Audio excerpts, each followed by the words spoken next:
Wait for it. Wait for it. And we're live. Hey, all you Live. crazy sci-fi and fantasy fans. It's time for your daily dose of shenanigans over here at the Blasters and Blaze podcast.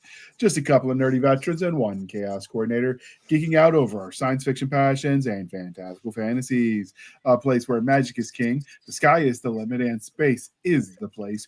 We are the podcast that puts the fun in dysfunction. So without further ado, we're going to let our guests introduce themselves to our listeners, viewers at home, starting with Charli and Travis Cox.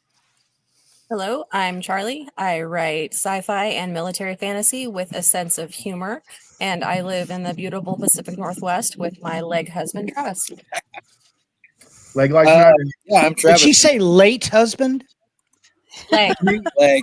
Oh. 'Cause I don't have sorry. ice cream cone with wings. Yeah. I thought she Last was time being predictive. Never mind. Yeah, he looks awfully lively for a late guy. Yeah. Yeah. No, last time I was on, JR mentioned I was Blue Court adjacent. So yeah, I'm adjacent. He's right next to me. So Well, I'm Mr. Charlie. yes, I just read. I don't write anything. I have opinions on everything. that he does. And he is also my military and tech advisor. So there's Yeah. that. So if anything's wrong in her books, it's my fault. Leg lives matter. I love it. All right. And next we have the one, the only, the chief shenanigator, Miss Jana S Brown herself. Hi guys, I'm Jana S Brown. I write all stripes of speculative fiction under the pen name Jena Rey. I write other things under pen names, but we're not talking about those tonight. All right. Next we have Miss Melissa McShane. I can speak today. She's the Miss War Hamsters Everywhere. That's right. War hamsters. Thank you, JR. That's never going away. No, Never. Hi, I'm Melissa McShane. I am coming to you live from India, and it's early in the morning here, but it's shaping up to be a beautiful day. I write many different types of fantasy, including historical fantasy and contemporary fantasy, and I am excited to talk about this movie because it was kind of my idea that we talk about it at all. And force Michael to watch it. So next, Yes. we have the one, the only Michael LaVoice. No, you're not going crazy. He is that voice in your head. Hey, yes, Michael LaVoice, aka LaVoice in your head. I'm a writer of science fiction, military science fiction, space opera, and fantasy, and just about anything anybody will pay me to put on paper. Currently ghostwriting. Woohoo! No, it doesn't mean I'm writing 2 ghosts or 4 ghosts. There's no necromancy involved. I'm just writing for someone else. I know. I'm It's so so disappointed. disappointing. I know. But anyway, that's my shtick, and I'm sticking to it. All right. So the good news is by the time this episode airs, the War Hamster anthology will have been released into the world. So now people can get a little slice of those War Hamsters. Yeah, that's right. I've read some of those. They're fun. We are recording it on August 7th, so you'll be listening to it a month from now. And this is a Thursday. Tomorrow, Chloe is turning in her final story, and then we're proofing and formatting and all that stuff I don't do anything with. I just pass it on to the minions in the back suite. So when they listen to this, they'll have that book in their greedy little paws. All right. So before we get started, we do have to do the religion question. So is everybody ready for this? Yes. Let's do it. All right. Short circuit, explorers, or batteries not included. Jana. Okay. I love all of these actually for different reasons, but if I had to choose a very favorite, I'm going to go with Johnny 5 every time, and we are going to do short circuit. There was a whole lot of quoting that movie in my house. There was a whole lot of running around going, "No, kill Johnny 5." So we have a weird love for short circuit, and I have to stick with it. Number 5 alive. All right. Next, we have Charli and Mr. Cox. You can both take your turns answering. So I would agree with Jana because, no disassemble. How can anyone forget that? It's true. But batteries not included. How could you not love the cute little mini flying saucer things? They were so adorable. They were. Just need a fly swatter. They're cute though. Explorers for me. Okay. Melissa? Yeah, totally explorers. Short Circuit. Yeah, that was a really popular movie in our household, and we also did a lot of quoting, and it was just so cute and endearing. Okay. And finally, Michael. It's got to be Short Circuit, man. How can you not love Fisher Stevens? Where's your family from? Bakersfield originally. I mean, the dude was hilarious. You know? Great. I It really enjoyed was. repeatedly throwing you to the ground. You know, it was great. And then the best line y'all haven't even said is nice software. Come on. Oh, that is a good movie. They're all good though, because when I picked these two question sets today, it was all based on similarities to Space Camp. Although, given that they're sci-fi, I think the real similarity is they were released around the same time. But Google's going to do what Google's going to do. Yeah. Yeah. Vaguely sci-fi, released in the same year. It's got to be a match. Right. I liked all of them, but I'm with the leg. I loved Explorers. All the other two are tied for like close neck and neck finish. So. All right, next, because we're polytheistic here at the Blasters Blades podcast, Flight of the Navigator, Space Invaders, or Battle Beyond the Stars. Jana. It's got to be Flight of the Navigator for me. That was one that we watched over and over again, and I could even get my dad to come and watch it because the Beach Boys were on the soundtrack. And so every time the Get Around came out, that is the time that my dad, who does not like science fiction, fantasy, or any of these other things, he would come and join us for that song, for that cruising around scene, and then he would leave. But it was the one movie of this genre that I could get my dad to come and watch with me for at least that long. And it was time travel done in an interesting way where they actually thought about some of what that actually meant. What was the psychological ramifications of a kid ending up in his far future and not going, oh my gosh, this is cool. But it was, no, I'm traumatized. Thanks. So I enjoyed it. That one's my favorite. Okay. Charlie?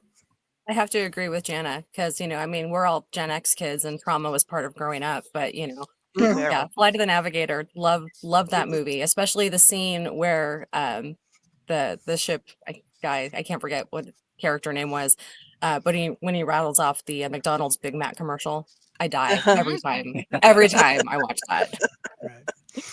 Okay. Yeah. Travis? I have to agree. That I've seen that movie. I think I saw it in the theater when it came out when I was a little kid. I've seen it a dozen times since. Yeah. Okay. Melissa? Oh yeah, Flight of the Navigator was part of my childhood, and I always remember Sarah Jessica Parker in that movie. I mean, she's like she was just a small character, but she really gave a tremendous performance, and it was so funny because she wasn't really even part of the main story, and she was important, but it wasn't where the focus was, and yet she was the thing that I kept remembering. I think it was the first thing I ever saw her in because I didn't see Square Pegs until much later. But anyway, yeah, Flight of the Navigator. Okay. Michael? It's a funny thing. I didn't see Flight of the Navigator until about a year and a half ago. Really? Somehow it was completely off my radar. Yeah. And I made a friend and a fan who's reading my books. He loves my books and he's a neighbor and he lives close by. And so we hang out and we talk about sci-fi because he's a huge Star Trek nerd. And he would answer, I would ask him to do something. He would go, compliance. And I was like, what are you talking about? What is it? What? Compliance? Are you a Borg? He's like, no, it's from Flight of the Navigator. You've got to be kidding me. No, I hadn't seen it. So we rented it. And yeah, love that movie to freaking death. It was so great. Can't believe I missed it. But that's my pick. Okay. I'm going to go with the Flight of the Navigator because it's the only one I've seen. But having watched or seen the little screen grab of Space Invaders, it's on my list to check out. And you've mentioned Battle Beyond the Stars before, Michael. I have. I've seen that, and I really enjoyed it. I particularly liked George Papard as a space cowboy from Earth. He was the only alien in the movie. Think about that. And because everybody else wasn't normal. But the spaceship itself and all the little jokes and the guys that communicate with heat acting as a campfire. I mean, you got to love that. But as campy and great as it was, and I think a little bit of that was the inspiration for some of Galaxy's Most Wanted to be honest. But as great as that was, it doesn't beat the found starship trope that, Flight of the Navigator was. Every kid dreams of finding a starship. At least the cool ones do. I mean, I love the found starship trope, so now I'm going to check it out. But all right, since we are civilized human beings here at the Blasters and Blades podcast, we are no longer knuckle dragging troglodytes. So, coffee or tea? And what are you drinking when you're watching movies? Jana. All right, you know this one. When I'm watching movies, I have to have my Diet Dr. Pepper because it just makes me happy. But a new love that I've found that I would happily watch movies with is there's a company called Sprecher's, and it's out of Wisconsin, and they make soda pops, and they make all sorts of really cool soda pops. They're flavored with honey. They're brewed sodas, so they are phenomenal, and they come in nice brown glass jars so the flavor stays in. And they have an amazing cream soda. It's a 35-calorie cream soda, so I don't even feel bad about it because it's honey sweetened, and that is one of my new absolute loves, and I would totally drink that and watch movies at the same time. Okay, Charlie. So if we're going to a movie theater, then I've got to get a Coke from the fountain, but it has to be paired with a large popcorn with a lot of butter and a lot of salt. Because without the butter and salt, what's the point? I mean, really. Without the butter and salt, are you really living? Yeah. No. It's just fiber. No. Yeah. And as far as coffee, right now, this time of year with summer, I need ice in my coffee with sugar and plenty of half and half. All right. All right. Coffee black, quick in my heart and lungs. Movie beverage, typically a beer. But Okay. if we're in the general population in the theater that doesn't allow that, I do like a big Coke. Yeah. Like Okay. big giant Coke. Melissa. Oh yeah, at the theater, giant Coke. Our local theater has one of those machines that has all the little buttons, and you can combine flavors and things. So I get a little squirt of lemon because Coke with lemon is actually my very favorite beverage. And that's what I drink at the theater. Yeah. All right, Or do you Michael. like suicides when you mix them all together? Yes. Right. No, that's too many flavors for me. Yeah, there's like 28,000 flavor combinations on those things. uh-huh. You're not doing Wow. it. It's ridiculous. Yeah, Awesome. it's crazy. Challenge accepted. So, yeah. Take need a video, real big cup. Charlie. I want video Yeah. of this when he tries it. Something about your husband and projectile vomit. It's gonna be As long as I don't have to clean it up. right. Do it outside. Yeah. No, I like for movie beverage. I mean, coffee and tea. We always know it's coffee black, but tonight I have Coke because we had grabbed dinner from Popeyes. But if it's a movie beverage, I'm going to go with if they have it at the theater, Diet Baja Blast Mountain Dew. That's my jam. Mm-hmm. And if they don't, just Diet Mountain Dew. That's fine. If I'm drinking Coke, it's going to be Diet Coke. I don't really like the Pepsi. It just tastes weird to me. If they do allow a beer, I enjoy a good beer with a movie too. That tracks. And of course, if you're actually going to a movie theater, which I don't think I've done since Last of the Mohicans was in the theater, and I definitely wasn't old enough to drink beer there. I do like the movie theater popcorn though. I just pull my blood vessels out and my arteries, and I just let them pour the butter and cholesterol right in. Just the way to do it. Oh yeah. Yeah. As you can tell, Jana has been giving me exercises to be more descriptive about things other than people dying. So I'm working on it. Although I would guess cholesterol is probably a slow death. So I don't know if that counts or not, Jana. You want to weigh in? We'll give you a pass for today, but we'll keep working on it. I'm waiting. He's describing corsets, boys and girls, so I'm waiting for that one. Oh, he's civilized. I'm sorry. There's an elven wedding scene in one of the projects I am working on. He didn't just call it a boob pusher. No, I was going classy LaVoice. I'm trying to be classy. I was being descriptive. Okay, good. I mean, you're not wrong. It's descriptive, but It's what all they right. do. Other things. I am going to move on. We're going to pause for a moment, and we're going to shamelessly show for the man because I don't want to interrupt our flow once we get start talking about the movies. Wow. See what you did, Michael? It's all your fault. Boom. The Terran Empire is dead. Long live the Empire. Commander Jared Mertz, the bastard son of the Emperor, and his half-sister, Princess Kelsey, barely speak to one another.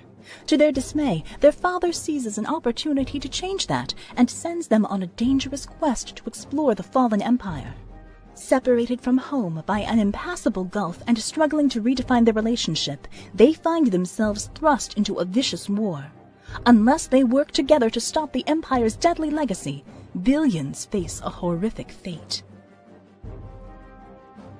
Empire of Bones, written by Terry Mixon, now available at Amazon.com. All right, thank you for sticking with us through that commercial interlude. That was really, really forward in the episode, more than normal. But now we're going to talk about the movie that brought us here. So obviously, we are talking about Space Camp. If you can read the title card, it was directed by Harry Weiner for a budget cost of 18 to 25 million. There is no consensus on that, so somewhere in that ballpark. And what's a few million? You know, that's a rounding error, right? Like that's not Sure, yeah. Mm-hmm. It had a box office success of 9.6 million. So I would say they probably didn't earn out. Although they did release it, unfortunately for them, like 6 months after the Challenger blew up. So it kind of put a damper on their marketing, I imagine. But a runs time of 107 minutes. It was released on June 6th, 1986. Produced by ABC and distributed by 20th Century Fox. And the only ad copy I could find from the era, because that's sometimes hard to do, is the young attendees of a space camp find themselves in space for real when their shuttle is accidentally launched into orbit. And I will say, as far as descriptions go, whoever worked for their ad company just was phoning it in. I don't know what else. I got nothing. It's accurate. It's descriptive, but not really anything else. Kind of like boob pusher. Oh. There you go. So Challenger blew up January 26th of that year. 28th. 28th? Yeah, that's right. Day before my birthday. That was the day before my birthday. Wait a minute. What's your birthday? 29 Are you January 27th? 29th. That's my birthday. So it's in between your birthdays. The day after my birthday. Yeah. Yeah. Okay. So we watched. Cool. Go on. I lived in Florida at the time, up in the northwest, up in the Panhandle of Florida. We watched it on TV. Second grade, and I remember watching the movie later, and that was only 6 months later. But we were really into it. I'm surprised it didn't do very well. I guess we watched it last night. I can kind of see. It is the Challenger. The marketing. Go ahead. Yeah, go, LaVoice. I was just going to say that the Challenger explosion was listed in one of the goofs, because one of the astronauts that was killed in the Challenger explosion was listed as a current active astronaut on the list that the robot Jinx pulls up for NASA. And that was kind of a bittersweet. It wasn't really a goof so much because he was alive at the time they filmed it. But after the movie was released, nobody thought to, maybe erase that in post-production. Plus they spelt Gus Grissom's last name wrong. Yeah. What's up with that? I don't know. I have no clue. That was wrong. That was just wrong. Yeah, we were. Well, I keep interrupting. Jana. Sorry about that. I interrupted you this time. Part of the marketing was the hope that the space program would go on. That it wasn't just, okay, we lost Challenger in January, but Space Camp talked about, well, the Atlantis is already there and there's already these plans. And it really was kind of this nod towards we get knocked down, but we get up again. And that there was something you could do to control it, that a bunch of kids were able to bring it back home, that terrible things could happen, but terrible things could also be avoided. So that was some of the local, marketing in a very umbrella kind of form that they put with that movie, was to say, this is a movie about hope, because the whole space program, it's not over. We still have shuttles. We're still going to go to space. Yeah. And that was what I was going to say, is that my feeling was that continuing to go on with the movie after the disaster was kind of like, I could imagine them saying, well, we're going to do this so that, like Jana says, we can show hope. We can show that we're still moving on. And I was wondering, as I was watching it, because I looked up that box office number too, and so I was wondering, as I was going on, did they realize? And it looks like it didn't work. It looks like it backfired on them. That they took a chance, and the public wasn't really ready for that. And then, of course, with marketing copy like that, they're not selling anything. Do you So- think they would have had more success if they'd waited? Maybe See, delayed? I think that. I wonder kind of that. do. I think it was just maybe a little too soon, because Yeah. it was, it's charming. It's not maybe a great script or anything like that, but it's got that sense of wonder. I mean, so for yeah, I me, think you're right. I missed all the marketing because, again, I've heard of the movie, but this is another one that I'd never seen until you guys started talking about it. And then you guys found a link to it where I could watch it. And so I didn't have any perspective on the marketing of it, except for the fact that I remember very clearly watching the Challenger disaster. That I think every elementary school kid in America has that image burned into their eyeball. It was live streamed in my first grade classroom. So yeah. Yeah. Yeah. Yep, Mhm. mine So too. when I Except was it watching was third this, grade. I was watching it with probably more of a critical eye than I should have, Oh, because yeah. I found quite a bit to dislike about the film. Well, we I can gotta get into admit, I that. did too. Yeah, I did Yeah. too. Watching it again. Yeah, the Yeah. I did acting not, was but was one of the- subpar at best. One of the And I funny did- things. Go ahead, man. So one of the funny things is they were, as part of their marketing while they were filming it, was supposed to be a 3-month shoot, became 6 months for them to film the movie. And they were supposed to have T-shirts that says "Space Camp. It's not just a movie; it's a career," because that was part of the bit. Like supposedly NASA was going to actually hire the kids to go to space camp. They don't, but they misspelled it. So instead of Space Camp, it said Space Cramp. Oh my! All the actors. In space, no one can hear you cramp. Yes. So one of the cool things though is we're going to show the poster. So this was one of the posters that was out, which it's kind of cool, I guess, for movie theater posters for the time. I don't have a problem with it. It, I like it the looks very incorporation of 80s. the- That's okay. Yeah. I like the Yeah. incorporation of the crescent moon. That's nice. Yeah, that's cute. And then, of course, we have this is the original movie poster that would have been outside of movie theaters as well, because there were 3 of them that were in rotation. I don't like this one as much. It just seems too static. I like the action shot here. That's much better. And That's Yeah, then, I a lot. agree. I don't recall seeing the second one ever. yeah. The second one's on the DVD cover, Yeah. which I And it have. was on the VHS Yeah. cover as well. Yeah, Yeah. Uh-huh. yeah, PHS for us. Yeah. Mhm. All right. So would the poster have sold it for you? Probably, but I was crazy about space, and I desperately wanted to go to space camp. I was, I was I was a in that total age. shuttle program nerd at that Yeah. point. And Mhm. so if I don't know why I didn't hear about it. I have no idea. And then by the time I did hear about it, I'd kind of moved on. Yeah. But if I had been aware that it was out, I don't know how I missed it, but I probably would have gone when I was younger had I heard about it back then. Mhm. Yeah. I remember watching the movie. I don't recall if I saw it in the theaters or not, but I remember watching it over and over and over when I was little. And that opening scene with the young Andy staring up at the sky, I'm going up. I was like, I want to go up. I want to be an astronaut. They should have just waited for that kid to grow up and play Andy, because Yeah. Kate Capshaw's Kate accent Capshaw. was freaking awful. I know. When It was there. terrible.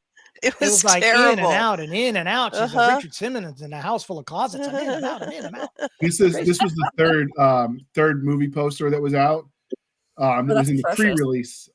This was not the one that was outside the theater. This That's was okay. the pre-release ad campaign. Yeah, their marketing team did not do them any favors. No. No. Mm-mm. So,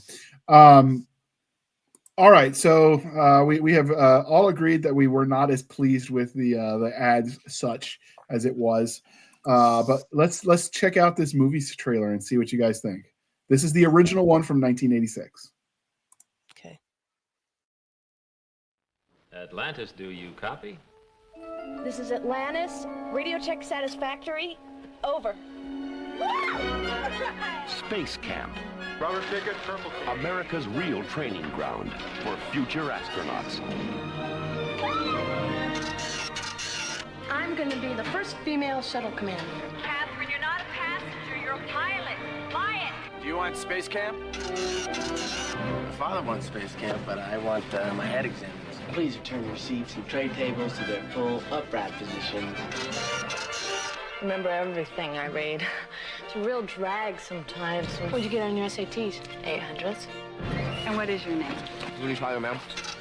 Spit it out, Rudy. Rudy Tyler, ma'am! The green one right next to the red.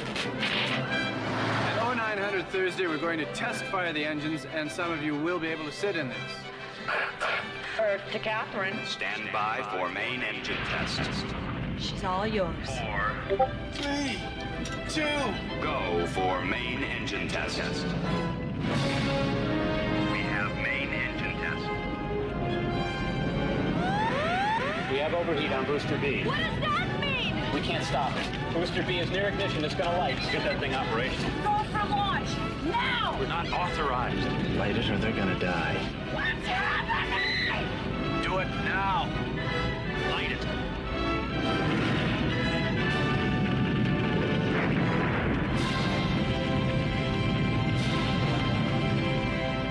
An impossible mistake launched them into space. The adventure of their lives will be getting back home. Space Camp.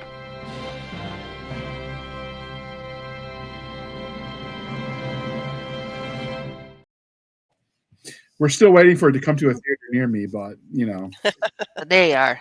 So what did you think of Impossible the mistake. commercial? So was that lagging when we were watching that, or was I having a stroke?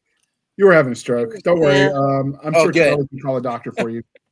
You know what I noticed a complete absence of is the kid's robot friend, which I Yeah, had the also kid. completely blanked out of Or my the kid, I was memory. about to say. And the kid What- too. Jinx. I mean, Leaf Phoenix, the only person who doesn't get noticed there on that trailer. Jinx was The pretty only cool. I one who liked was her. actually acting.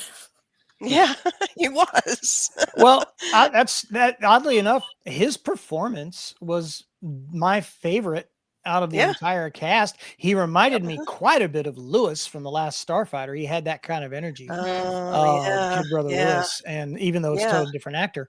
Mhm. But then I realized I didn't look up anything on this movie, and I was watching. I was going, my God, this kid looks familiar. Man, I've seen this kid somewhere before. And I was like, who the heck is Leaf Phoenix? Is he related to River? And so I pulled it up, and I was like, oh my God, it's Joaquin. Oh gosh. Yes. Yeah. So that was trippy for me. Well, he changed Yeah. his name. Yeah. I pegged him as Yeah. Joaquin Phoenix, but Yeah, credited as he Leaf. Yeah. went back Yeah. to his birth name. So Oh, yeah, Right. uh, Their whole family had names like that, I take it. yeah. Well, except for Well, him. yeah. I mean, he was Joaquin Phoenix, and then he changed his name to Leaf. Oh, he to wanted match to fit in. sibling. I got you. Yeah, Okay. to fit in. All right. Yeah, Oh, that's and then groovy. he Okay. changed it back later Went when he back. went back into acting. Isn't that funny? Yeah, I mean, that I is kinda just assumed strange. that they had all they'd named all their kids weird stuff, but apparently not.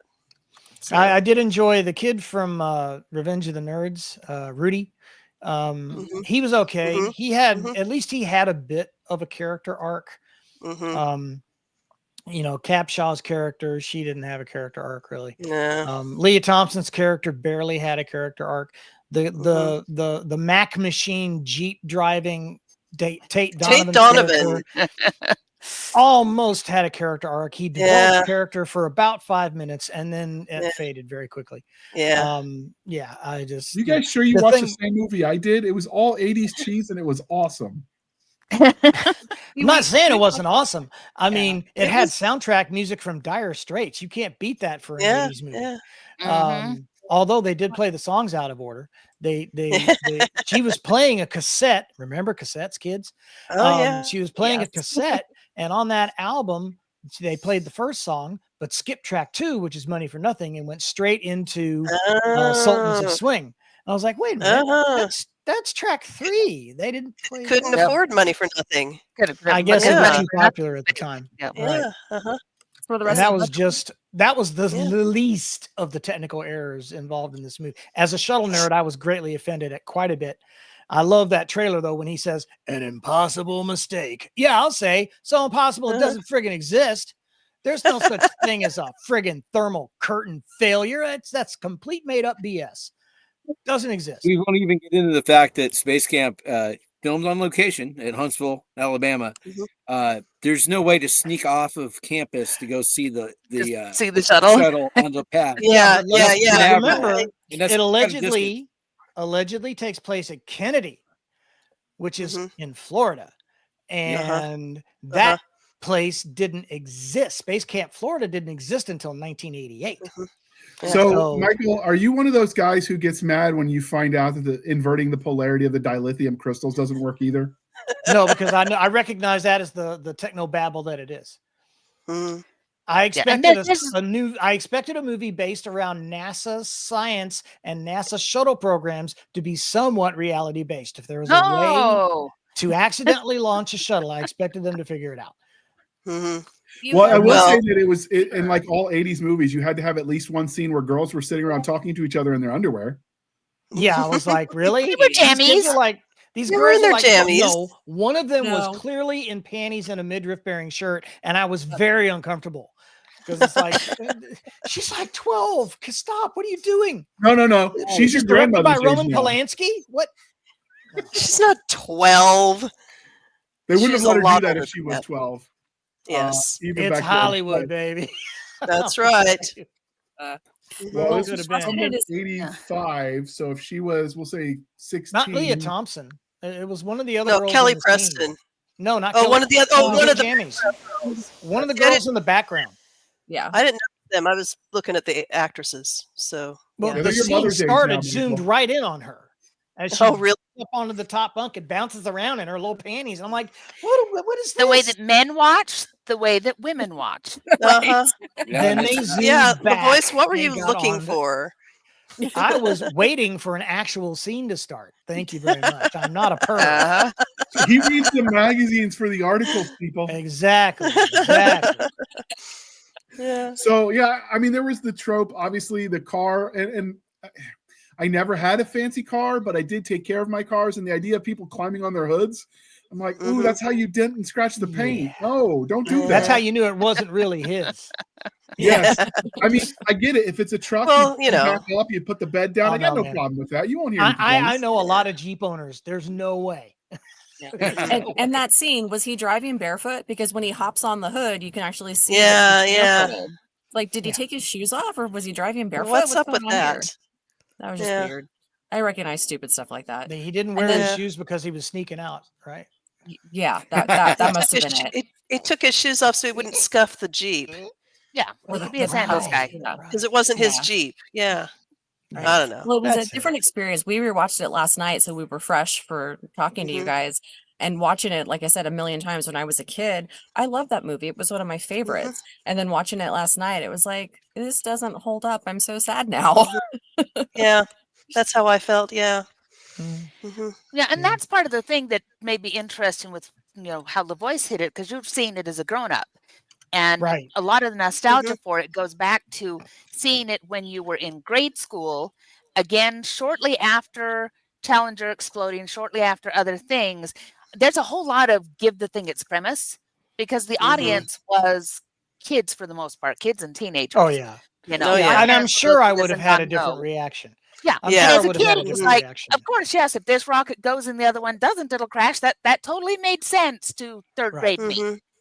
So I had no problems with buying into, yes, they have to launch it. And as an adult watching it, I go, oh no, that the number of safeties, the number of everything else, the liability of having the kids on there in the first place, the amount of money that was involved. How on earth? Yeah. Speaking of safeties, a bunch of kids in there leaking light off the main engines. Sure. Speaking of safeties, there was the whole 12-hour window BS. Yeah. That was dumb. They had so many backup plans. As soon as they jettisoned those solid boosters, they could have landed. They could have turned around and landed. That was one of their plans that they already had built into the program. There was a transatlantic plan. They could have landed in a friendly European country. And there were at least 4 windows that would have only taken them 90 minutes to get to, that they could have landed in the continental United States. That whole 12 hours we're going to run out of air thing was just bullcrap. I know, short movie if they did. Hold on. You're missing a key component. They needed it to be in a window where they could land it for them because they were kids. Yeah. Oh, let's also not forget the fact that as soon as they launched, Kennedy would have lost contact with the shuttle anyway because the radios would have automatically switched frequencies to talk to Texas. No. Something else they conveniently left out. I did like the line that the We don't mustache have the man long who I've range seen. on yet because it's not ready to launch. That's one. Yeah. Oh yeah, and the whole switch Yeah, the 'cause they radios kicked us thing. out Oh, the every radios time they won't work because these are just the test radios. Bull crap. The radios never move. They're all part of the same electronics package. That was also BS. Well, what were But you saying got to about look that? at. Well, go ahead. Go ahead. I was like, Oh. so last night when we were watching, when Jinx goes into the control center, Oh, what was your Oh comment? my. it was like Jinx has got Wi-Fi and USB. Uh-huh. Uh-huh. He And is a the friend. magic robot. Yeah. Something probably programmed in 80s computer language, like, what was the big thing back then? Cobalt. And he's Cobalt. developing emotions. Okay, whatever, dude. Mhm. I Well, think that- though, let's be real. The most annoying goof for me was the fact that Kate Capshaw can't get her head through the monkey bars surrounding the oxygen The tank. helmets. And they strap a kid in an adult suit, But and the kid somehow can. his helmet's a It's- yeah. different size. Yeah, exactly. Wow. Exactly. I was saying that I watched it with my daughter because I have the DVD 2-pack with War Games, and so nice. she hooked it up through Discord and we watched it together. And so that was exactly what we were saying is, wait a minute, how is his helmet any smaller than hers? There's no way. So that really struck me this time. That and Jinx the robot, oh my gosh. So it's annoying. like magic. That's not even science. That's magic. And That's magic. That And bugged me. then the Morse code thing, that was another problem because Yeah, she well. transmits SOS for 6-7 hours straight. And then all of a sudden, as she's still transmitting SOS, you can hear SOS in the background. Jinx starts spitting It's out this command other control. message. And the rest of the message that Jinx spits out is way too long for her to have sent in Morse code in that time frame. It was kind of dumb. Let's think But, with the spacesuit kids thing, won't though, know. right? Oh man. So they're gonna shrink him up, and so with belts. With the belt. the yeah. belt, The but magic belt. The belt's the great. magic The belt, magic belt. It's a is huge like belt. 20 yards long. Uh-huh. Uh-huh. And when she Uh-huh. was Never wearing it, mind it that wasn't that's a orange. mini spacecraft you're trying to compress. Yeah. When you pressurize it, Yeah. It's Oh, just yeah. Another good. Here's Oh, another they good one. are. Speaking of stuff not being there, every shuttle flight had the cargo bay doors open almost the entire flight. Why? Yep. Because that's where the thermal radiators are, so everybody in the shuttle doesn't suffocate from heat death. And not only did they keep the shuttle doors closed almost the whole time, when they finally opened them, the thermal radiators weren't on them.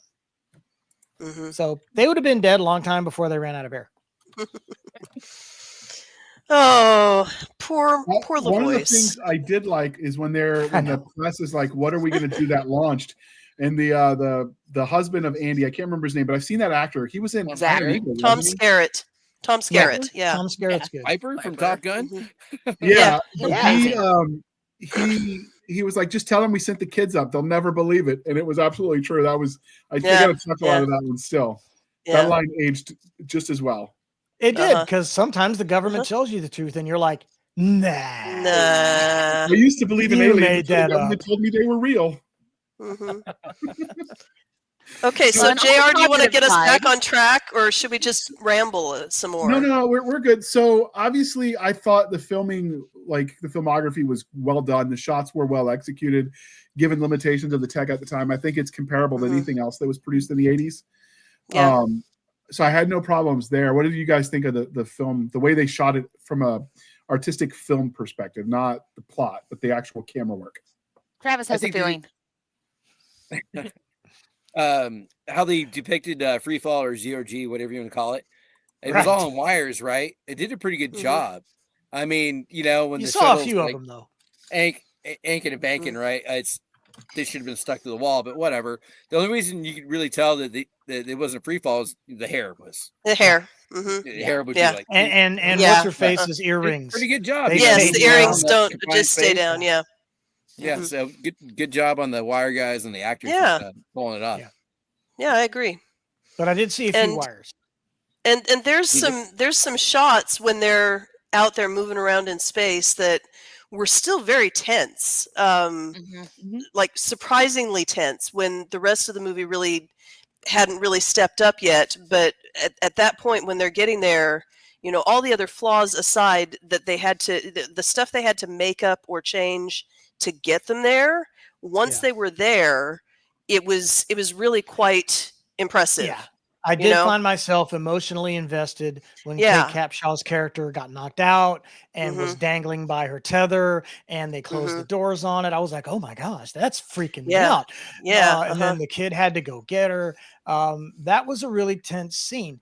But then in the back of my head, the nerd guy in me is going, yeah, but he wouldn't have been able to get into that suit for like 9 hours. And so then I kind of spoiled it. Yeah. Sorry. Yeah. Well, in the part that same scene that you were just talking about, Michael, when they're closing the doors and they're talking about, oh, we need an ohms burn. And it's like, if you burn right now, you're going to cook Andy. Don't cook Andy. Isn't she gonna She's die? like, get behind there. Don't do it. That'd be enough to snap the tether. Yeah. Right, that too. Yeah. But yeah, the way they filmed it, I think, was pretty good. I think overall the technical aspects and the shooting looked really good. I think they did a good job, especially on that budget. They didn't have a lot to work with, so that I didn't makes it realize even the more budget was impressive. that small. That's a really small budget for something involving anything to do with space. Yeah. So I wonder if did it do any better on VHS, JR? Did you look up those numbers out of curiosity? That's not what you can generally find. We get those from Wikipedia, which generally collates all of that for us. But they don't have that. So I don't know. Some of the stuff that becomes cult classics later, it's harder for them to track. Yeah, I know it showed up on HBO at one point in the early to mid 90s. And by that point, I didn't care. Oh, did they? Okay. So speaking of Disney, there is rumor that Disney has already contracted someone. That's not a rumor. They've contracted someone to rewrite the script for Modern Times. Now, whether that actually comes to fruition or not, we shall see. But it is on the list for Disney to remake. That'd be interesting. Okay, that'd be interesting. I'd be up for that. Yeah, I'd like to see what they do. I wonder if they'll get the shuttle pilot and shuttle commander terminology right this time around. Nope, that wouldn't be any fun. But going to the script thing, there is just where we were talking about Andy getting hurt and all that kind of thing. That was a really interesting way to remove the adults so that the young adults could save the day. Because they broke the trope of saying the adult is going to either that she was going to miss the shuttle, or when she got there she was going to be useless. She's not useless. She does exactly what she should do as the grown-up and says, get the hell out of my chair. I'm going to take charge of this. She's doing what she should do as the grown-up and taking charge, working with her team to come up with ideas. But in the end, it's a young adult movie, and the young adults have to be able to save the day. It's been, we've seen the foreshadowing and everything. So that was an interesting way to do it because it read really honest. Of course, she was going to be the one to do the spacewalk. And then when something went wrong, now it left the kids going, well, our adult has been removed by outside forces.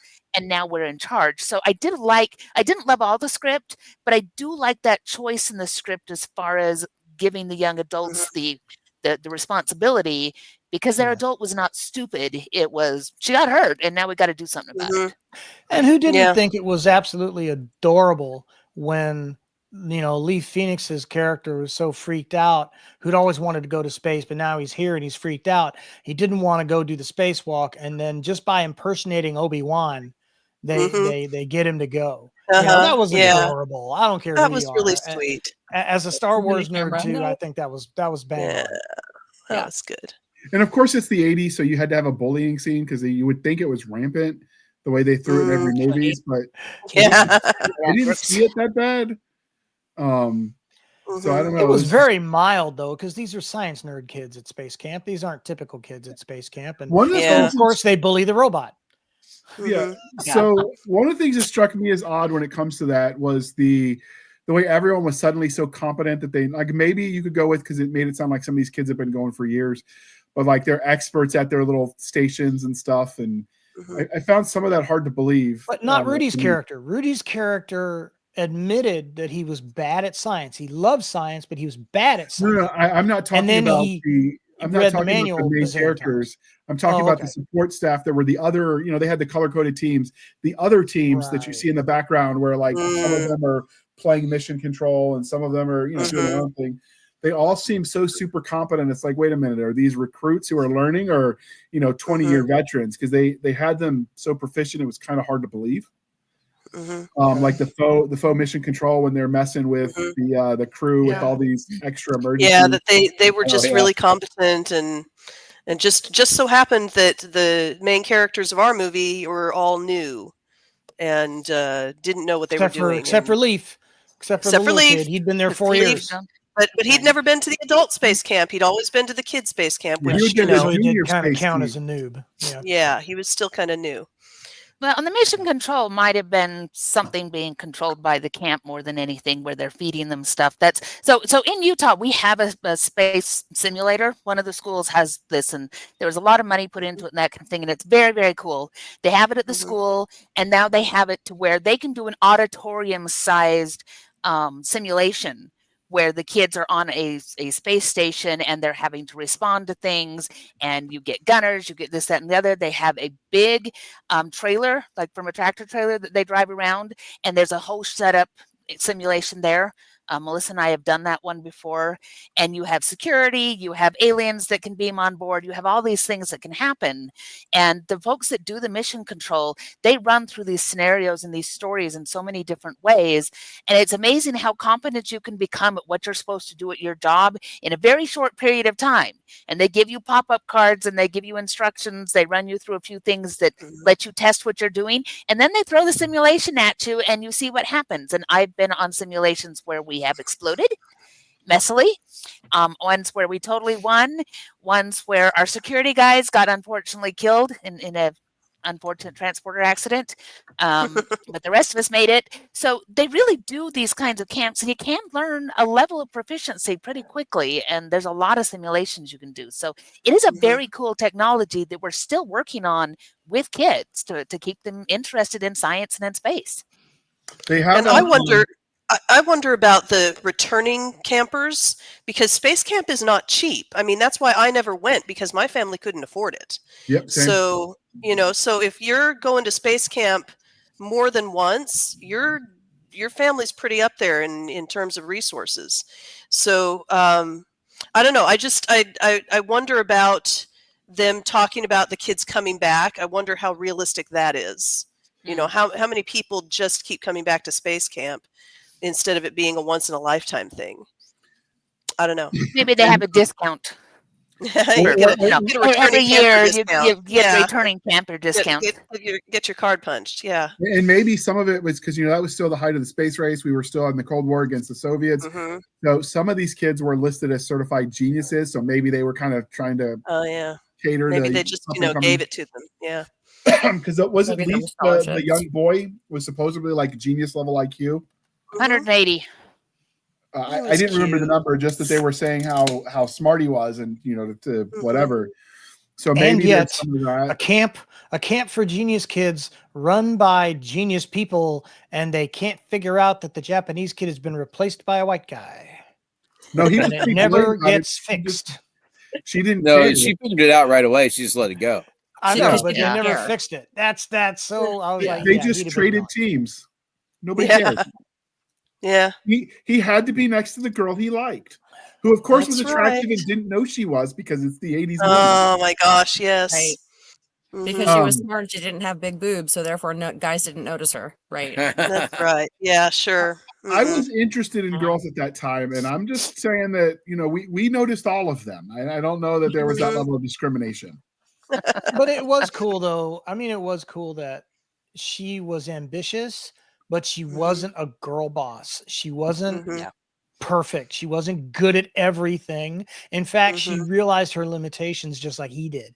And then they both had opportunities to rise to a challenge and overcome things. And that's those two character arcs I thought worked. Those parts of their arcs worked. And it was sort of kind of refreshing that she would be the pilot when she literally landed in the parking lot in a biplane. Right. Yeah. Right. Yeah. But again, the shuttle commander actually flies the thing. The shuttle pilot is basically more of a co-pilot backup. Grab the stick if the commander's dead. I did not know that. I didn't know that. That was one of the technical boo-boos. They had to change it for her character arc because nobody was going to believe the rubes who don't know anything about the space program, they wouldn't believe that the shuttle commander actually flies it. A pilot. Yes, exactly. So yes, exactly. It was kind of, they almost got pushed into a corner on that one. That's why I'm not really mad about that one. So let's talk overall. How did you guys like the various characters that were in this movie? Did you like them? Did you like how they were portrayed? Did you believe them?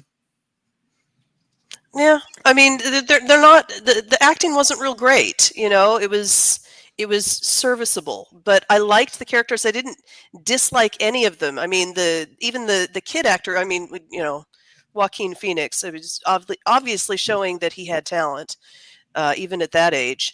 But I liked all of them. I cared about all of them. It was the robot I detested, and normally that would be reserved for the child actor role, and so I'm kind of impressed with the movie for that.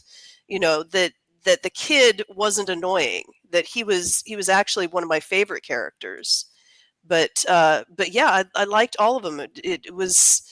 I was rooting for them. I didn't ever sit back and think, oh, I hope this one gets lost in space. So, it worked. It worked for me. I didn't have a problem with the acting. I thought, given that they were supposed to be super nerds, it's a camp of super nerds for super nerds. Like, they acted nerdy. I kind of went with it. It fit what the stereotype of the character for me. Oh, I did like the character who has the photographic memory and outstanding SAT scores. Really just wants to be an it girl, and she doesn't really care about the science. She's just probably got forced to go, if I'm guessing. No, she wanted to find extraterrestrials. I like the that's right, and she had a DJ passion was there. That was part of what was cool, though, is that she still had a passion about it, and that's why she was here, and she knew she was a Valley girl and everything else, and just accepted that. But that was the fun part, is every one of them had legitimate reasons, or not reasons in the case of Kevin, that they wanted to be there, things that they wanted to do, and I love that it is a movie about being okay to be smart and to be nerdy. Because a lot of our movies and a lot of our reality in the 1980s, it was not okay. It was not the geek shall inherit the earth, because now we look at it and we go, yes, the jocks are now being owned by the people who can control your computer. That at that time, that was not the case. And being a phenomenally smart kid in school and that kind of thing, what was not, you didn't never get to be the heroes.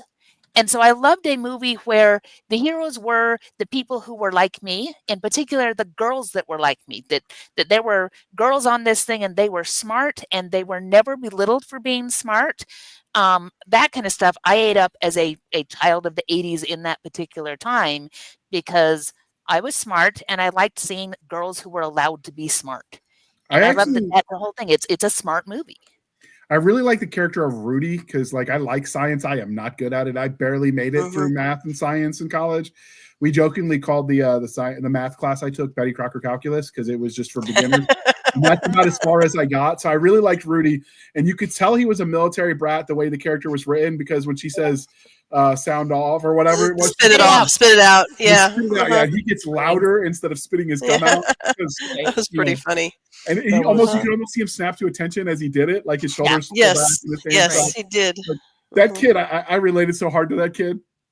I like the fact that he wants to open a fast food joint in space. Yes, I love that. Cool. So practical. That was a great detail. Yeah, that was a great detail. Yeah, there's going to be an astronaut on the space station. He's going to want a Big Mac, and I'm going to be there. I was like, I like that. I really like that character. Like, if they do a sequel, I think that character should be in it. Yeah. I really should update it, and he is opening his fast food restaurant on the International Space Station. Oh, there you go. Or LaVoice could just write that short story. Right. You've got plenty of time, LaVoice. You got plenty of time. Did anybody else have other characters that they liked?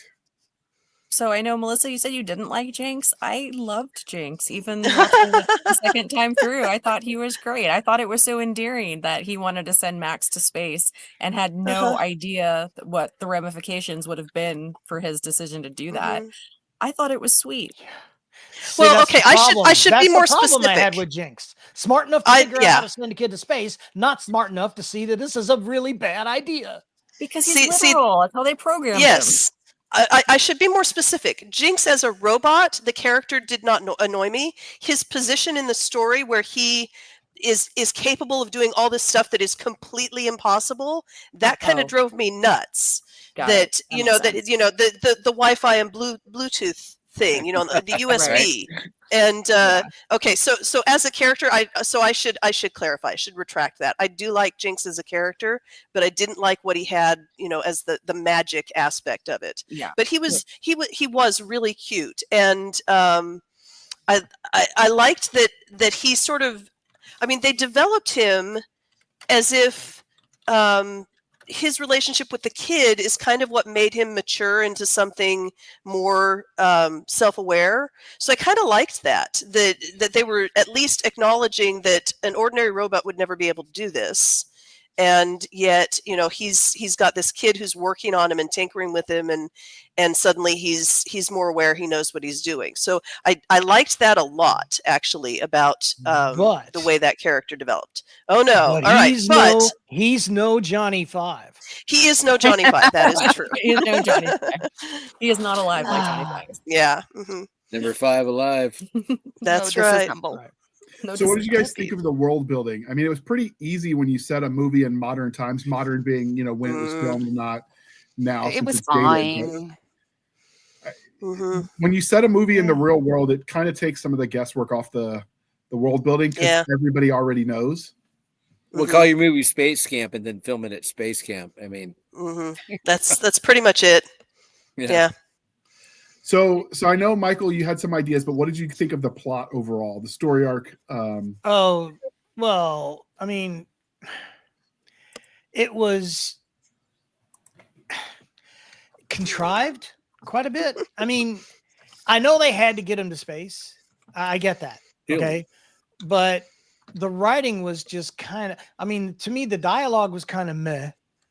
But what annoyed me most was just, I guess, the weakness of the overall, the machinations in the form of the robot and the way it was engineered to get his friend into space and it just, and then ignoring the multiple safety layers that would have prevented that. And, it was really, you really made this movie for people that knew nothing about the space program. And I get that you have to appeal to a wider audience.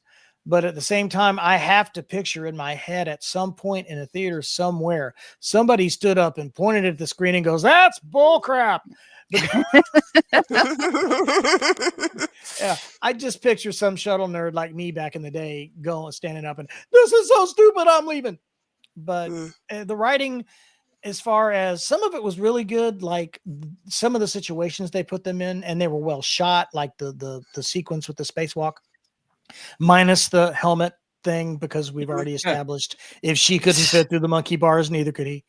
I like the idea that they invented a space station that was conveniently there with oxygen tanks. That was great. Deduct points for everybody not dying of heat stroke. And but to be fair, science fiction writers ignore that too all the time.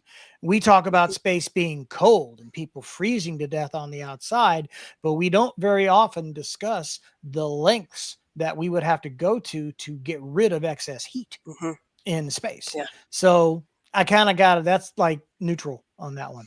But some of the dialogue to me was just really wooden. The conversation between Leah Thompson's character and the other girl in the dorm, Kelly Preston. Kelly Preston, yeah. That was like, is it just me or was that just super awkward? It was awkward. No. It's supposed I to be just awkward, didn't, though. it didn't Yeah. feel real to me. Well, it felt like two people who had different ideas trying to find common ground. And, but it was like, I kind of agree with you about the dialogue. It was there, it did its job, but it wasn't really outstanding. Yeah, it was. We have to say this for the plot. We have to say this, and we have to do this for the plot. And I get that we have to move the plot along, but I don't know. It seemed it was lacking a level of character development with their interactions to me. I don't know. I don't know. I took it. I took it as two people that didn't have a lot in common being thrown together and having to kind of find common ground. And I've seen, if you've been to a lot of social interactions where you have enough people from all over, like to me, that didn't ring as untrue when you've got people that normally wouldn't probably hang out with each other that are kind of forced to. So that I didn't have a problem with that. Well, if anything, it was, I think you could attribute it to the characters not being quite as fleshed out as they could have been. In terms of, like, if you're writing a story and you have a good character, then you have a sense of how they talk and you have a sense of how they're going to interact with other people. And I think maybe the writers didn't really have that. I mean, they did a pretty good job because I liked all the characters, so I wasn't really, irritated by any of them. But I think they could have been better served by a scriptwriter who had a better grasp of what the characters were doing and who they were. I think I know what it is that bugged me. It really wasn't Kelly Preston's character. It was Leah Thompson's character. And I think the reason she bugged me so much was because the kid shows up in a plane. She flew herself to space camp. She comes across about as much of a pilot as the robot. She didn't have any pilot swagger. The only time she exhibited any pilot swagger was when she was arguing her case as to why she should be shuttle commander. And that was basically it. The rest of the time, she didn't really exude. I mean, we've all met pilots, right? I know at least 4 of them, and they've all got that swagger. And she just didn't have it. And I don't know if that was because of the writing or because her acting coach didn't help her properly define the character. But a kid that age that can fly a plane is going to be cocky. And she wasn't. But she couldn't be if Kevin was. Sorry, Charlie. I think that was the problem, is that they gave him that role of cocky, arrogant, doesn't care about anything. And so to have that, they were looking but that for would have been a contrast great there, personality clash. Nothing is great. Yeah. And from a romance standpoint, the clash and then becoming, close. Yeah, but it's a team movie. It's not a romance movie. And the team has to have distinct personalities. So I think Jana's right. You couldn't have 2 people filling the same role. So there's a lot of your author is showing, is what I call it when I work as an editor, where I'll say, this is not what the character would do. This is what the author needs the character to do in order to tick off the next plot point or whatever. And we do see a lot of that, like when Kevin yells at Max and goes, who told? And then really just chews into the kid. It's like weird. The entire dorm knew. Anybody there could have told on you and probably would have got a kick out of telling on you from the fact that, that it's a bunch of guys. It's like, of course I'm going to get on, get on the boss's good side in order to screw you. Okay. Or no, I mean, if I can't get any, you're not getting any either. Yeah. But he focuses in and just chews on Max. And that's the point where I'm like, I didn't buy it for the character. I bought it for the scriptwriter went for the next plot point to happen where he's going to have Jinx send Max to space. This has to happen so that Max feels ostracized. Right. And that happened a lot where I'm like, for the character that you've given me, I don't feel like he or she is going to be motivated to do this thing. And then they do it. And I'm like, well, that was just a tick. And you still could have got that tick in a way that was much more driven by who the character was versus, hey, this is the next tick on it. But they also have to do it in like 90 some odd minutes. It's not a long film. No. Anyway, go Charlie. And I think that, and right with your point, Jana, I think the issue is that most of us prefer a character-driven story. This is a kid's movie. It's not a character-driven story. This is very much a plot-driven story. It's point A to point B, and this happens, and then this happens, and then this happens. So there's not a whole lot of time for character development because it's so focused on the plot and get into the next thing. And so they're just taking these kids and shuffling them where the scriptwriter wants them to go. So they end up on the shuttle and they end up in space. And I think in that case, in that case, I think it's remarkable that any of the characters have any individuality at all because they are part of the plot. And for a kid's movie, it would have been sufficient for there to be the arrogant jock, the quiet nerd, the goofy but lovable girl, and all the different, the roles that they played. So it is kind of interesting that they ever rise above that, because they didn't need to, and they did anyway. So I think that's what appealed to me as a young person, was that this plot still had interesting characters to me. I cared about them. I still care about them. Anyway, yeah, I think that's some of where it's going, is that it is a plot-driven movie, and so given that, maybe we're lucky that it became that there were as many character moments as there were. I would agree with that, because I think they gave us just enough so that we liked the characters, and like you said, we cared about them. We didn't want any of them to get jettisoned out into space for whatever reason. But I think if there was more character development, we would have enjoyed the movie that much more. Yeah, I think you're right. If it had 2 full hours, because it takes the first 42 minutes to get them to space. And then they have about 35 minutes to get them back out of space. It's maybe just a little bit longer than that. But I was watching as I'm going through, and I'm like, okay, getting to space is, you look at the marketing and stuff, and they're all about, is the accident that sends them to space? And it's like, that accident that sends them to space is well over the halfway point of the movie, because they're not tremendously long movies for the time. And so I noticed that it was 42 minutes when the space shuttle finally took off. So everything from there, even with our ticking clock of the oxygen problem, this, that, and the other, is highly compressed. And so you have to wonder, if they'd had 2 hours, a full 2 hours or 2.5 hours, which is more typical for a lot of movies now, what could they have done with that expansion time? Or would they have done something with it? I mean, what if that just means they would have shoehorned in more space stuff instead of working on the character development? So I think you're right. It would be interesting, because it would be a completely different movie if they'd had another 20 minutes of running time. Right. Or if that focused on characters. Yeah. Or if that, 48-minute mark inciting incident happened at the 20-minute mark instead. Yeah. Yeah. Yeah. You were going to say something? Yeah. Go ahead, Travis. Oh, I was going to say, it was like the space time was fine, right? So there's a lot of events that happen in space, right? But there's long times in between. So sure, you could fill that in with, oh my God, we're going to die or whatever, right? But it's like you do a burn, you flick a couple switches, and then you wait, and you wait, and you wait. I think it would work better for the story overall, because they rush to the shuttle scene, even though that's the bulk of the movie. But they could have done a little bit more where they team built a little bit and actually started getting good at things, and that's why they got to get on the shuttle for the startup. But as far as the amount of the movie that's actually in space, it doesn't really need to be longer, because unless you just want them sitting around, floating around, staring at each other. Right. Yeah. So you're saying develop them more as a team on the ground? Yes. Okay. Yeah, I can see that.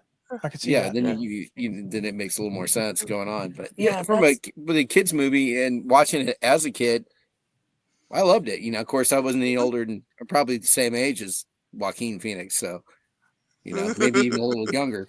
But how old is he? Do we know? He was 12 when they filmed it. He was 12. Oh. So yeah, he is older than me. Yeah. But he looks much younger. I mean, they all do anyway, but yeah. So do we have any closing thoughts about the movie, Jana? I think that it was well worth revisiting. It's one that I'm going to have to show to my 12-year-old and see what she thinks of it, just because the way that she's connected technology and that kind of thing, I wonder if it will appeal to her at all, especially because there is no space shuttle in her life. And so I wonder if it would have any kind of appeal to a modern audience who is now looking at, we've gone back to a different rocket style. The things that we're doing now are so very different. Would it have the same attachment? Privatized much of our space program. Yeah. Would it be the same for somebody who hadn't grown up watching the shuttles and having that and NASA being a huge thing? But I loved it as a Gen Xer to go back and watch that thing. And I was willing to give it all of its flaws, because there was enough about it that was charming that I have no regrets going back and watching it. And I probably won't watch it for another couple of years, but I'm happy that I did. Okay, Charli? Yeah, I would totally agree. Again, I loved it growing up. One of my favorite movies as a kid. Didn't hold up as well as I had hoped it would, but I'm not sad that I watched it again. Travis. So I actually told Charlie last night, we're getting ready to watch it, and they go, I saw this so much as a child. Please don't be offended if I'm playing with my phone while we're watching the movie. And even though the copy we found, like on YouTube, looks like it was filmed from inside of a fishbowl with an iPhone. Nice. I didn't touch my phone. I watched the whole thing. He did. He was riveted. Yeah, that was there. Man. That's great. All right, Melissa. Oh, I definitely do not regret watching it again. I mean, I loved it as a child, and it's like Charlie said, it did not hold up nearly as well as I had hoped. But there's the nostalgia, and then there was the things that did work and the things that I had forgotten. And so I really liked that. The Mistake, I said that I had this in a 2 DVD set, and my daughter, who got it out for me, said, well, let's watch War Games next. And I'm like, I'm not doing anything else. Let's watch War Games. And that was a huge mistake because War Games is an excellent movie with a really great script and some fantastic performances. And so I'm looking back on it and thinking, well, now I'm a little sad that Space Camp didn't get a better script. I think a lot of what I was less happy about could come down to the writing. And so that was kind of bittersweet, was realizing that, yeah, I loved this as a child, but how much more would I have loved it if it was a more solid script? And so that was a little sad, but I definitely do not regret rewatching it, and I am really glad I watched it with my daughter because she enjoyed it too. And we liked pointing out, and that was the other thing, the difference between this and War Games is that War Games is solidly an 80s movie, and you see all of the life going on and the payphones and all this other stuff, and I would say, yeah, that's an 80s thing. That's an 80s thing. And Space Camp is a little more timeless, even though the space program in it is so dated. It's not focusing on the culture. It's not focusing on the politics of the time. This is just about space. And so I think as a movie about space and a movie trying to get people to see the wonder of the space program, and I don't know, LaVoice, you said it, that this is really for people who know nothing about the space program or about how space shuttle works. But I think maybe that was a draw for them, that they were hoping to get people interested and caring about the space program. And so for that and for everything else, I still love it. Yeah. I still do. Yeah. I'd say, yeah, I agree with what you said. But as far as, I mean, of course, this was my first experience with it, so I don't have the childhood nostalgia, but I do have my days spent as a shuttle nerd nostalgia. And it was just so freaking wonderful to see the shuttles again and to remember how big they were and remember how cool it was that we had a reusable space truck and nobody else had that. And we could send it up and bring it back down and land it. And it was amazing. The first one was named Enterprise. How appropriate was that? And all of those things about the space shuttle program that I loved as a kid all came rushing back for me. So that was nice. And yeah, the writing, not so great, but what it did have that redeemed it and made it so much more watchable for me was that it had a killer soundtrack by John Williams. You don't get better than John Williams doing your score. And the music for this film was phenomenal and elevated the scenes that the music was used in way above what they would have been without it. So for that reason, I really did enjoy it because I'm a massive John Williams fan. I guess totally agree. I'm very willing to hit the suspension of disbelief button and just enjoy a movie for what it is. So some of the stuff you guys were pointing out, I just was oblivious to because I was just enjoying the moment. I wasn't as critical of this as I am with some of the books I read and write reviews on for Upstream. But I did enjoy it. And I think it was in the 90s when I saw it the first time when I was, in my early childhood. So it wasn't dated then, and it worked for me when I was about 10 to 12 range. So watching it now, I mean, some of the acting on a lot of those kids' movies back then don't really hold up. I don't think that sets this one apart. Yeah, I agree. Partly it's and you'll see it with books too, the tastes change and we cater towards the taste of the time, which instantly makes writing styles and movie styles dated. Not in necessarily a bad way, but you can just tell the zeitgeist of when they were made. So overall, I still really loved it. I'm glad I watched it. And hopefully you guys can weigh in at home and tell us what you think. This is the part, dear listeners, where I remind you to please be kind and speak your mind on the reviewing platforms. Your reviews help the right readers find the right books or movies or games or whatever. So do your part. And with that, we're going to let everyone tell us how we can stalk them on the internet and what they're working on. So Jana. Let's see. What am I working on? I am currently working on a couple of anthologies. I got all of my stories in for my Griffin anthology. That should be coming out around September 15th. So somewhere around when this is probably airing. And then I have a Gargoyles anthology that will be coming out for Halloween. So I'm focusing on getting some of that done. And then I'm still pounding on a couple of different projects that have had pros and cons, so I'm not going to commit to one of them right now, but there'll be more stuff out soon. And you can find me at Opal Kingdom Press. That's .com. That's where myself and my other personalities hang out. I can also be found on Facebook and on Amazon under Jena Rey or under Jana S Brown Writes. And I'm all over on other places, but those are the ones that I update the most. So you'll find me on Instagram. I'm terrible at updating it, but I exist out there. Same thing on Twitter/X. I'm never going to call it that. I exist out there. I post sometimes, but the places I'll do the most updates is on Facebook and on Amazon itself or over the website. It's Twix now. We're calling it. Nice. Left or right? I like that. That's good. Charli, what are you writing, and then how can we stalk you on the internet?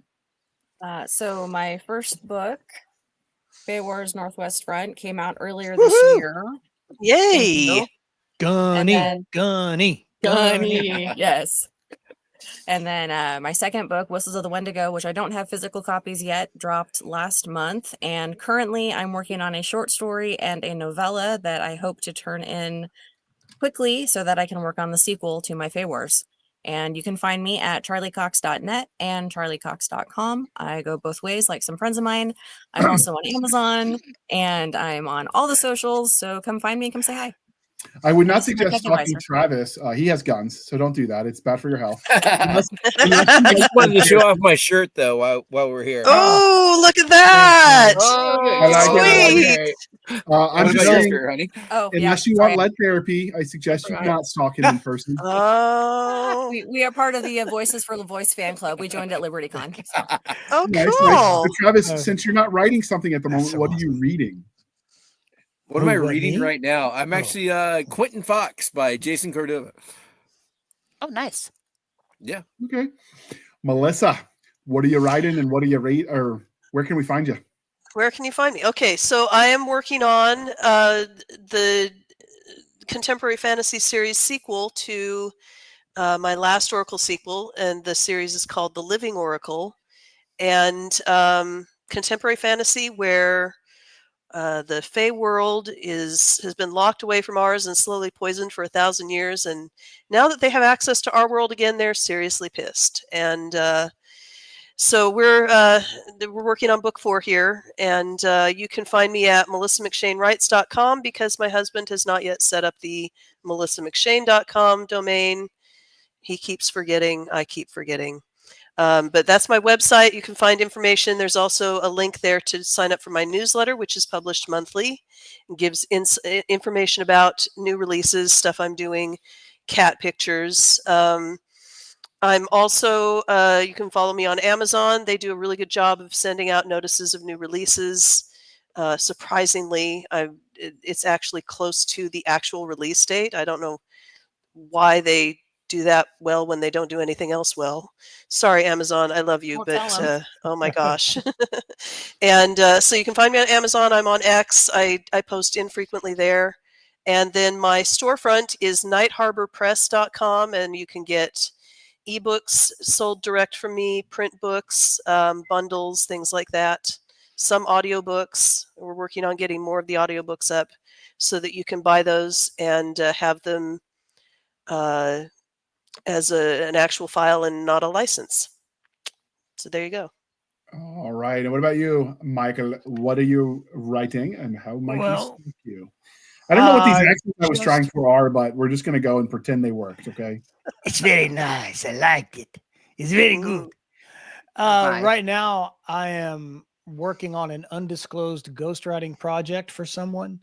And I just sent my very first short story to Rack Press for their Mercs and Mayhem anthology. It features characters from the very same book series that Travis is wearing a shirt from, the Galaxy's Most Wanted Gang, are back in action. I've done 2 short stories in that universe since then. One's going to be coming out in an anthology by Heron, MG Heron, and that he's editing. And then I sent this one off to Rack Press, and hopefully they'll take that.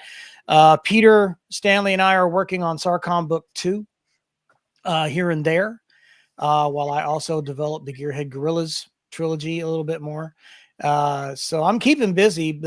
One of the biggest things I've been doing lately is I started a YouTube channel and a TikTok, and they are both called LaVoice in Your Head. And so I do just me talking nerdy about stuff that interests me, videos, and occasional movie reviews and book reviews. So you can find me on YouTube at LaVoice in Your Head. You can find me on my website at michaellavoice.com. There is a link to the merch store if you would like to pick up some snazzy shirts like Travis and Charlie are wearing. That's where you can find those. Yeah. Yes, indeed. And as well as shirts featuring Gladius League's merchandise like hats and coffee mugs and all that fun stuff. So my link tree should be in the show notes, and you can find me through that. Everything is relevant there. Okay. All right. Speaking of Linktree, you can follow us on our Linktree at linktr.ee Linktree/Blasters and Blaze Podcast. Again, Linktree/Blasters and Blaze Podcast, where we link to all the things: the BitChutes, the Rumble, the YouTube, the TikTok, the Twitters. We've got our Spotify, our Discord, our Blasters and Blaze Facebook group and Facebook page. You can email the show at blastersandblazepodcast@gmail.com. Again, blastersandblazepodcast@gmail.com. For professional purposes only, people save the shenanigans from Stabby Stab over there on the Instagram, Twitter, and the email. I promise we will do a proof of life again with them sometime soon. Hopefully his schedule normalizes and they can like have lives and do things like, I don't know, whatever they're not working. You can support the show by going to buymeacoffee.com/author J.R. Handley. Again, buymeacoffee.com/author J.R. Handley. These episodes aren't free to produce and every penny helps. So we're glad that you guys donate when you do what you can. When you send those donations, be sure to put in the comment section that it's for the podcast. And I promise I will keep my co-hosts duly caffeinated. They will drink that coffee brand coffee till it pours out of their eyeballs, and then we'll swim away on a river of Java goodness. And if you want some of that Java goodness, link is in the show notes. Code is podcast grunts. You get 10% off. We get a little bit of a kickback. It's a win-win, people. And with that, I would like to thank you for spending some of your precious time with us. For my crazy co-host, I am J.R. Handley, and this was the Blasters and Blades podcast. We'll be back next week at the same time. We'll indulge our love of nerd culture, cheesy jokes, and all things to go boom. And with that, I'm going to hit the end button. Don't cuss yet,